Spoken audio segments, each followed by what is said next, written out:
Welcome to Keep Your Hands in Your Skirt podcast with your host, Sabrina Brightstar.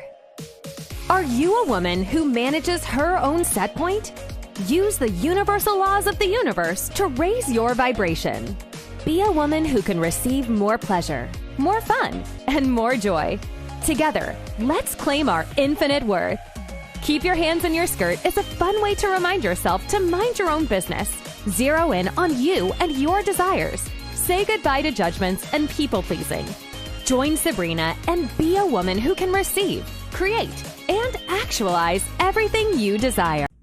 Hello and welcome. Keep your hand in your skirt. My name is Sabrina. I am your host, Keep Your Hand in Your Skirt podcast. What does that mean? That means you are a person who minds your own business. You focus on you. You deal with your vibration, your set point, and we create games, tools to raise our set point if that is what we are desiring. Today's topic, today is a really good topic. We are going to talk about fear-based beliefs, scarcity-based beliefs, beliefs based on limitations.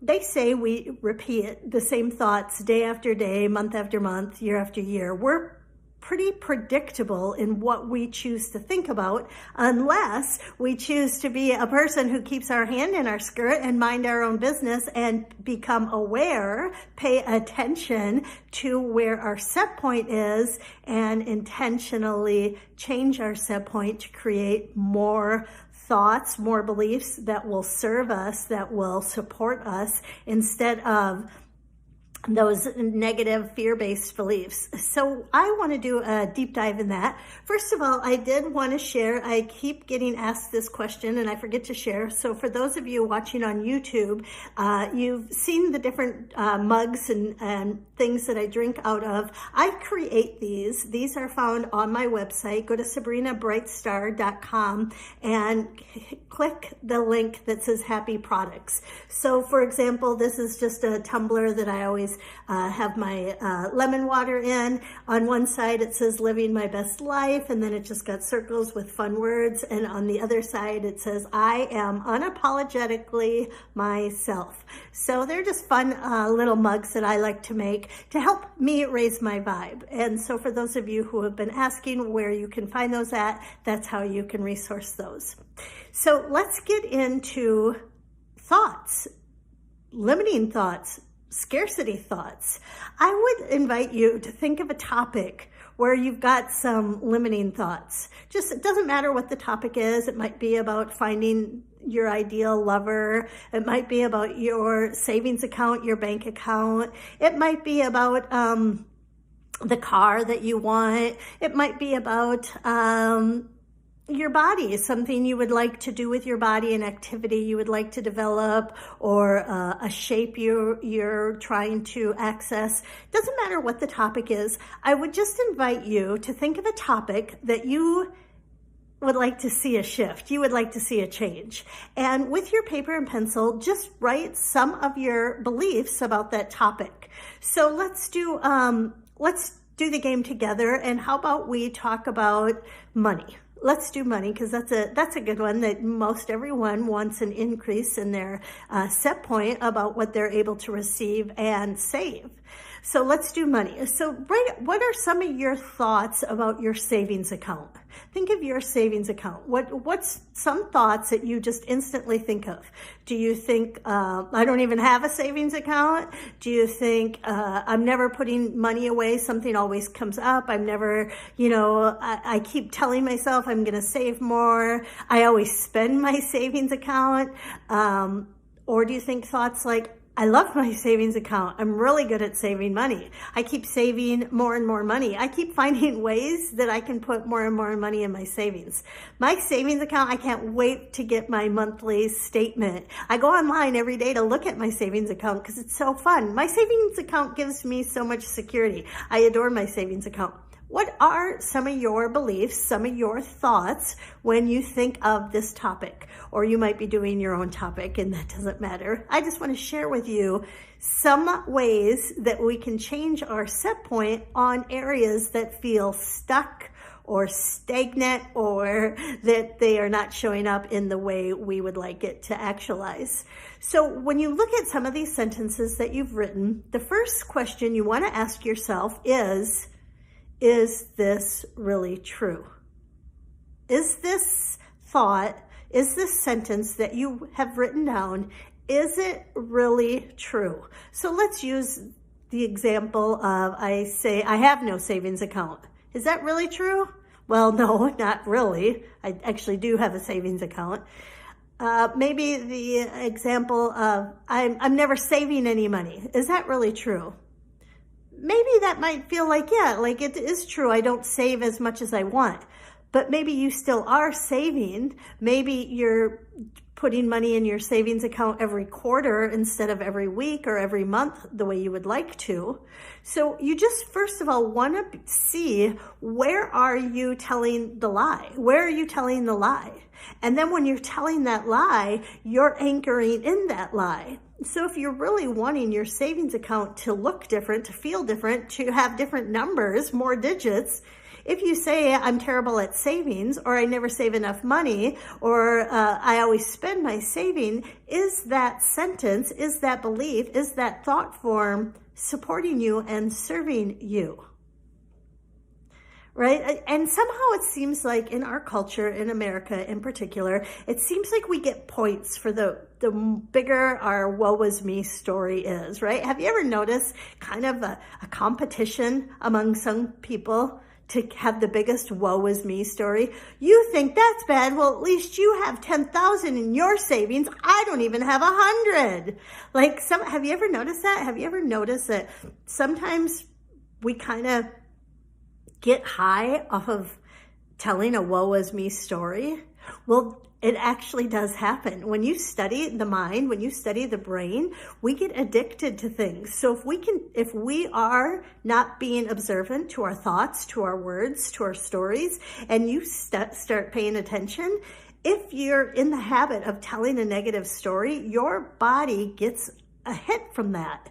And that's why like if you study relationships, they'll say, like, when you want to go complain about your partner, don't do it for more than like a minute. Like, go into the problem solving part of it instead of the cause of it, because you will get that rush. You will get that dopamine hit by complaining, by telling the negative story, by the woe is me story, by the victim mindset. Yes, something does happen in your mind and the chemicals in your mind, and that's why it does feel good to complain.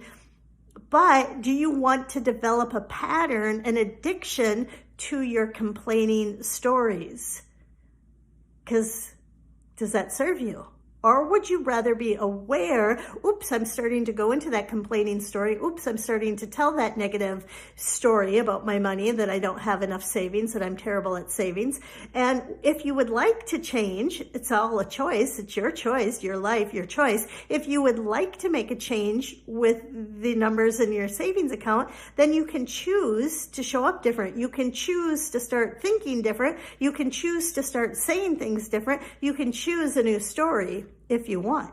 So how do you get to a new story that you actually really believe? Because maybe your savings account, maybe you haven't put money in your savings account in 2 years, maybe 5 years. Maybe your savings account just has the bare minimum just to keep it open. Maybe you haven't even gone and opened up a savings account. So what is the new thing that you can actually buy, that you can actually believe and be congruent with that new thought? So sorry about that. So first of all, we looked at, is this true? And we found the lies. So the next step we want to take is, what is more true? What is more true?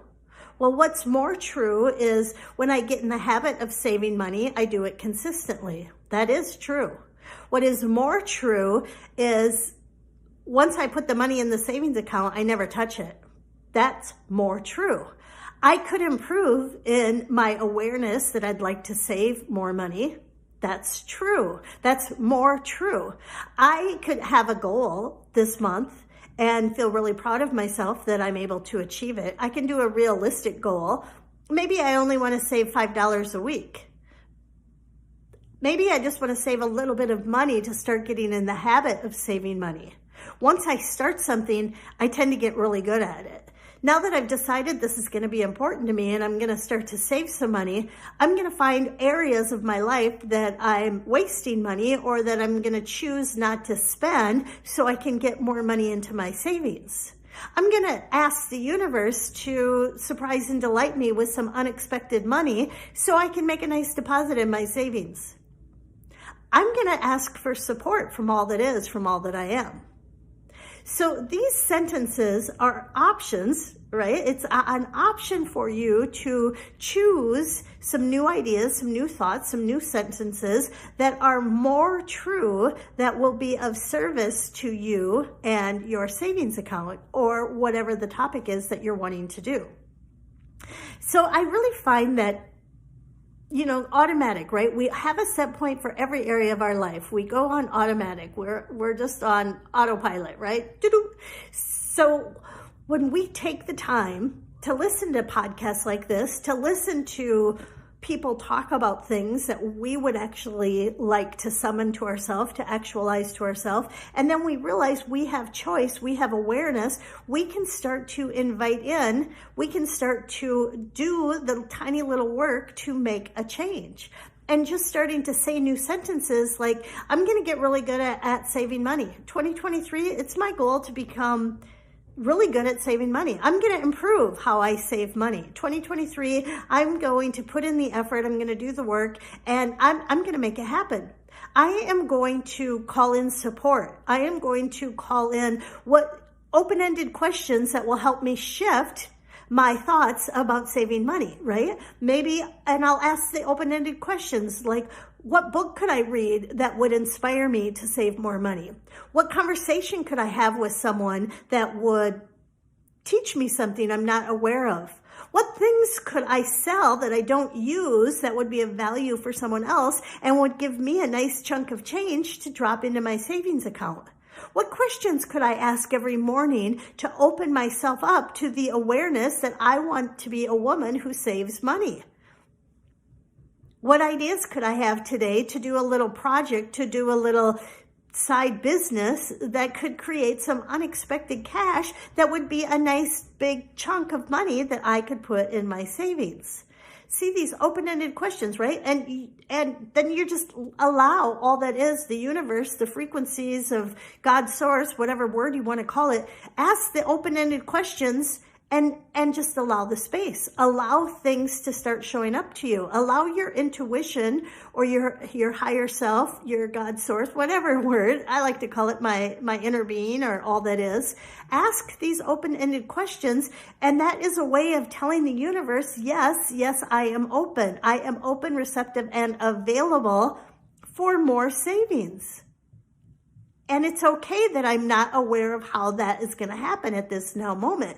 But I'm putting the intention out there. I am open, receptive, and available for more savings. And then I can look at what is my language about my savings? How do I talk about it? What words am I saying? What thoughts am I having? And is it really true? Where's the lie in what I'm saying? And what is more true? What is more true? What sentences, what thoughts could I think and feel that are more true that can support me? I just love, it's so fun, right? Like personal development, self-growth. I think it's super fun. Obviously, it's what I do all day, every day. So I just wanted to share some tools and tips on if you have some limiting beliefs, if you have some scarcity beliefs, if you have some fear-based beliefs. This is just a simple outline on how you can make a shift so you can actualize a life that is more meaningful for you. Thanks for listening. Manage your own set point. Use tools to change your vibration. Raise your set point. Thank you for listening to the Keep Your Hands in Your Skirt podcast. Make sure to subscribe and please leave a review. We really appreciate that effort, and we'll catch you in the next episode.